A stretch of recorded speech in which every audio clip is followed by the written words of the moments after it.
at this idiot. What are you doing? What are you doing? You're just rolling in the dirt.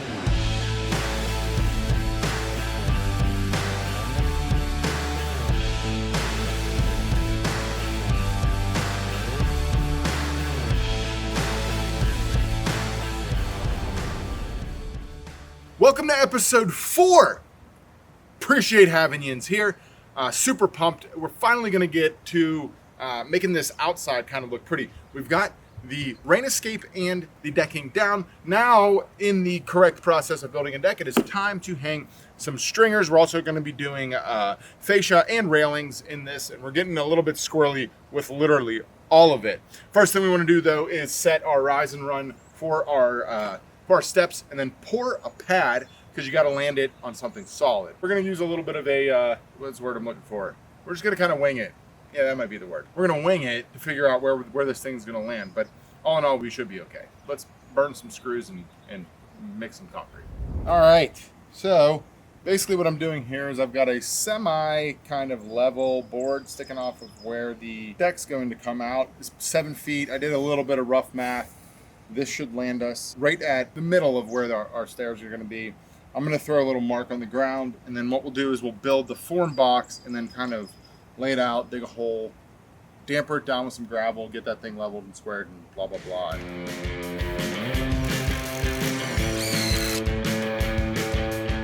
And we're done. Go home.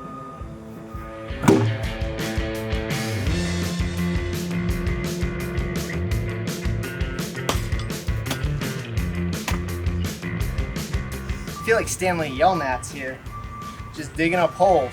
I'm tired of this, Grandpa. That's too damn bad! You keep digging!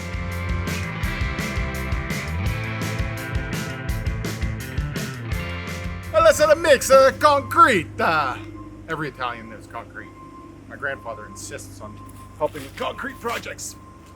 He'll probably show up. He might show up. It's been a while.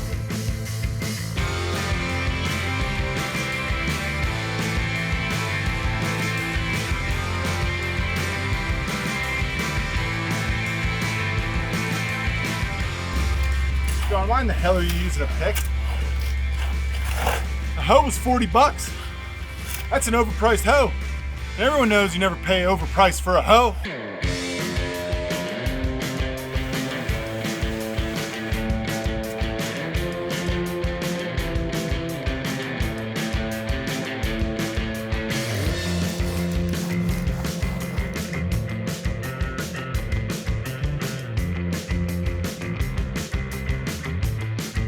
Found 2 little turds. I need one of you to, or Jordan, come hold one of them. Who wants to go first? Hanky? Come here, Hank. Sit down. You're tiny paw. He's like, what's going on? I don't think it's going in. That one didn't work. Looks a little more wet. He's like, what are you doing? Damn it. They're subtle. It's subtle. Look at this idiot. What are you doing? What are you doing? You're just rolling in the dirt. All right, Dookie's turn. Here, come on, Dookie.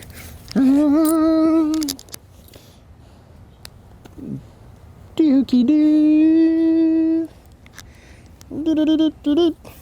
That's a little better.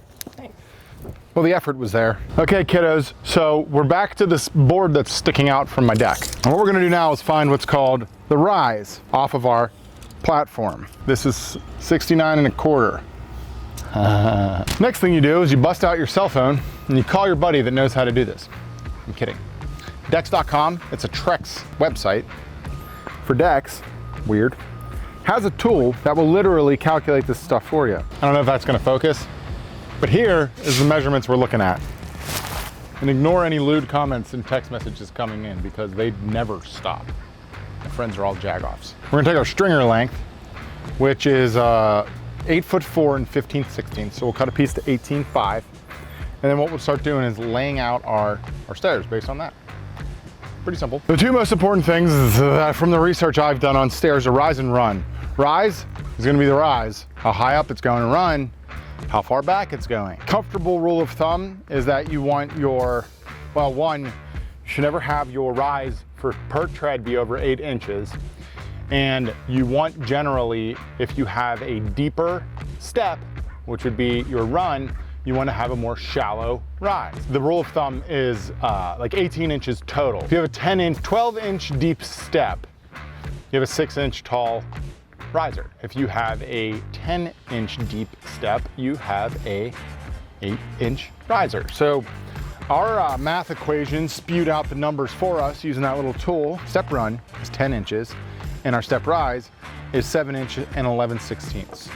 So what you do is you take your little fancy doodad here. This is called a framing square. Had to buy a new one because we can't take care of anything. So our other one was not square. So the first one we screwed up, but that's because I'm trying to figure this out as I go. If you want to learn how to do stair treads, Google it. Go watch someone else teach you. We're just here trying to get shit done.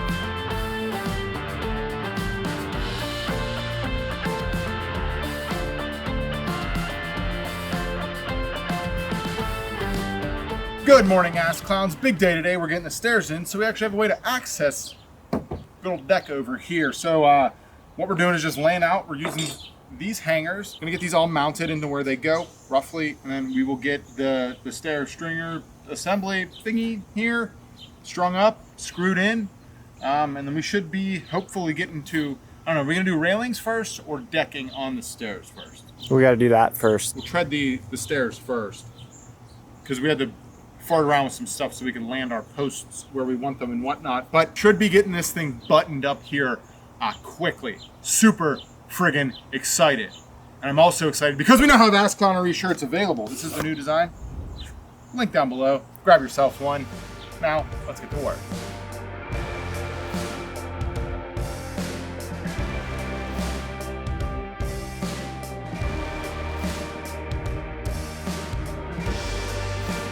Okay, kiddos, so the planning of how we wanted to fascia wrap the stairs and stuff took a few minutes extra, but what we've decided to do is we've got our stair treads here.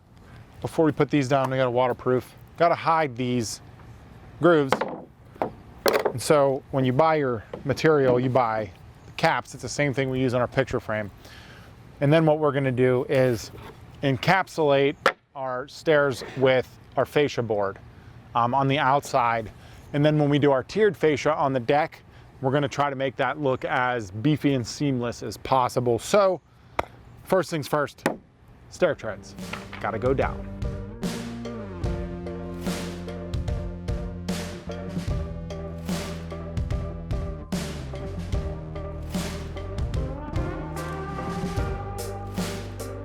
I'm not gonna lie, stairs are tough. A lot of math, a lot of thinking. If you want them to be pretty and you're not doing basic shit like our fascia, we decided to beef it up a bit because I'm fucking needy. You have to think about like where you're terminating things and how they're gonna line up with our lines. And you know, we intentionally did some stuff here with the railings that it just took us. I mean, it's like a whole day just to put down our treads almost. That's why we're not getting paid the big bucks. But okay. Whew. Dude, they're nice. They're nice and consistent. Nicely spaced, they look above average. All right, so next thing is the fascia. The fascia is these black boards. It's called a Winchester Gray, because we like Winchester around here. In order to cover up the beams, we're going too high. Don't know if I've said this yet, but I'm gonna say it again. And then we're going to do it's gonna have 3 steps to it. Should look pretty cool. But in order to do so, we've got to block out another row below this rim joist here. And so what we did is we screwed some hangers behind it, and that gives us a mounting plate for this piece coming across. The whole point is to cover up our beams. That's what we're doing.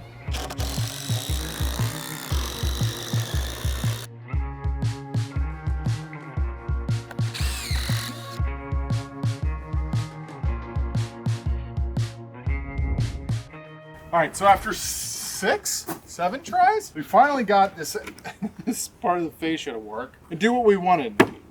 The reason we cut our treads is because we want these encapsulated like this, because I need to give a super tall, thick fascia, because I'm also super tall and thick. Damn, boy. Damn, boy, he's thick. Boy, that's a thick-ass boy. It's been a nightmare to get these angles and everything kind of proper. But we got that side done, and we used it to template this side. Now a couple more things to clean it up, like cut those toes off of there, paint a little bit, and we should start scooting across this thing.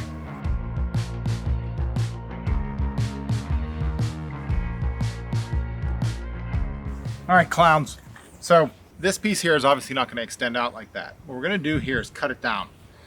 And I'm stealing a little trick from Dr. Dex. If you're not familiar, I'll link him down below. He's a deck wizard. Literally, beard down to the ground, euphoric, magical things floating above his head, wizardry all around. What we're going to do is leave a sliver on here and then bend this top down to create an edge banding here. The main difference that we're noticing in building with composite compared to wood is that you've got to use the materials as they are. You can't just go ahead and cut things and round them over and finish them and refinish them and that kind of stuff like you would with a wood deck. So I don't want an exposed edge here. We're gonna leave a sliver of this top, and then I'm gonna hit it with the heat gun, bend it down, and CA glue it to itself. And it should look pretty decent. It'll look close to this. This was a test piece that Sam got a little squirrely on, but definitely looks better than pretty much anything else we would do if we painted it or cut it or left it, whatever. But let's let the squirrels out and get to it.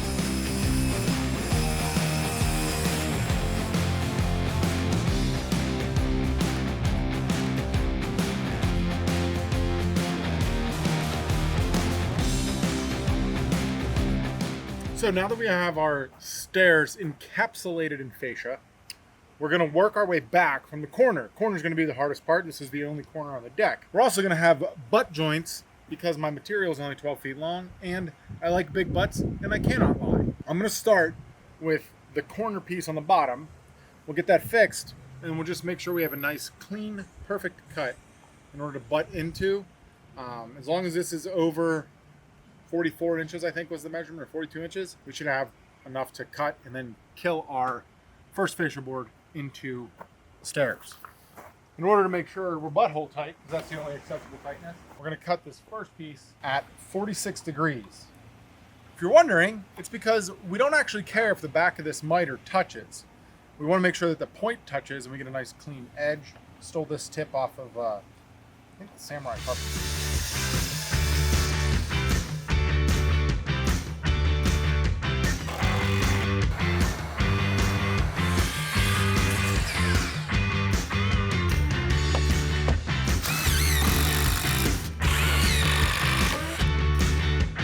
Hail's coming in on us. So we want to get at least one of these boards up so I can show you what the hail's going on here. So this is what a 3-tiered fascia looks like, at least in what we're doing with it. Be stronger than the screw. I feel driblets. Hey, driblets, can you get the miter saw indoors?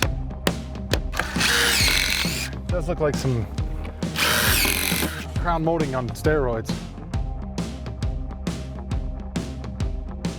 All right, we got rained out yesterday, but we're super pumped. Big day today. We've got the crew coming to rip the windows out to add the door, and we're gonna be putting in the railings. But before we do, I wanna tell you guys about this sponsor for this video, Invoice2Go. So Invoice2Go is a killer software. You can have it on your mobile device or your iPad. You take it on the job site with you, essentially, and you're able to catalog all the things you'll be doing on a job while you go send that invoice or that estimate right before you leave. And trust me here, the faster you're able to get a client a quote and the more transparent you are, the more you're gonna close. And that's how you make more monies.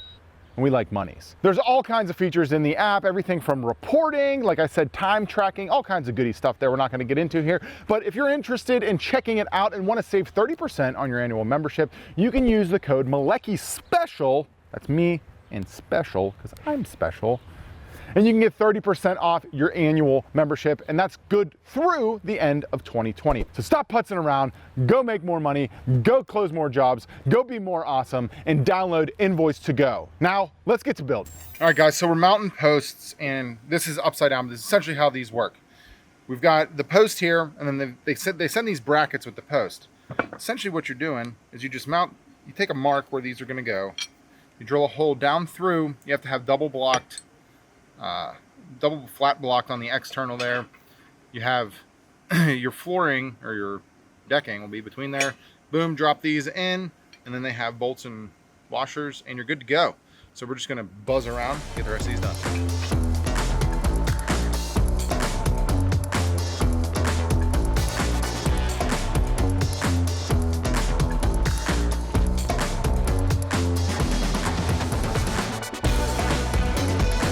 So we're banging up rails, not those kind of rails. We're getting our handrails ready to rock and roll. So the way these work is you've got your posts, Yin's watched us set, and then these brackets. These brackets are all self-tapping. The instructions tell you where to put them, where to align them, all that good stuff. So one of the guys is going around, putting those up, and then what we do is come in next. We're going to take the measurement between our rails. Bottom have a center mark, measure equidistance, and then follow the instructions. And they get you there. Don't listen to me. Read the damn instructions. But let's put some rail in.